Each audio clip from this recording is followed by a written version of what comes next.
In the rugged heart of 13th century Anatolia, a legacy began that would reshape the map of the world for 6 centuries. Osman I, a man of iron will, stood at the precipice of destiny, his hand resting firmly on the hilt of his sword. From these humble beginnings, a surge of nomadic Turkic horsemen swept across the dusty terrain, driven by the spirit of conquest. Their movement was relentless, a rhythmic thundering of hooves that signaled the birth of a new power in the east.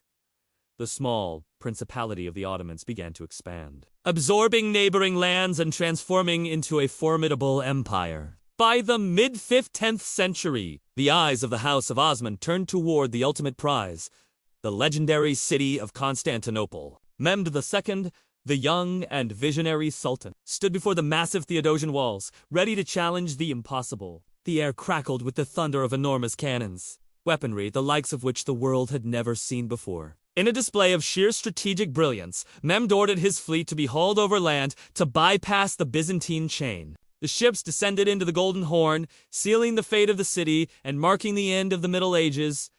With the fall of Constantinople, the Ottoman Empire became the bridge between East and West, entering its golden age. The zenith of this power was personified by Suleiman the Magnificent, a ruler of unmatched wisdom and legislative genius. His court at the Topkapi Palace was a marvel of opulence, where grand viziers managed an empire spanning 3 continents. From the gates of Vienna in the north to the scorched deserts of Arabia in the south, the Ottoman word was law. Trade flourished.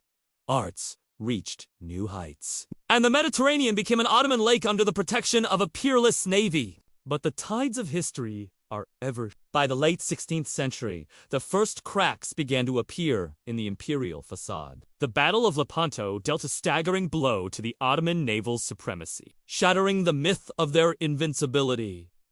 Internally, the empire faced stagnation. Aging administrative buildings and a complex bureaucracy began to weigh down the state. Later, sultans found themselves troubled by rising European powers and internal rebellions that threatened the very core of their authority. The map that once showed rapid expansion now displayed a painful retreat from the Balkans and the edges of the empire. By the 19th century, the sick man of Europe struggled to modernize in a world that was rapidly industrializing. The final chapter was written in the blood-soaked trenches of the First World War, a conflict the empire could not survive. Soldiers, weary and covered in the dust of a collapsing world, fought bravely even as their imperial home crumbled around them. With the end of the war came the dissolution of the Sultanate, signaling the dawn of a new national identity. The majestic empire faded into history, giving way to the modern Republic of Turkey and a legacy that continues to echo today. Though the empire is gone, its influence on culture,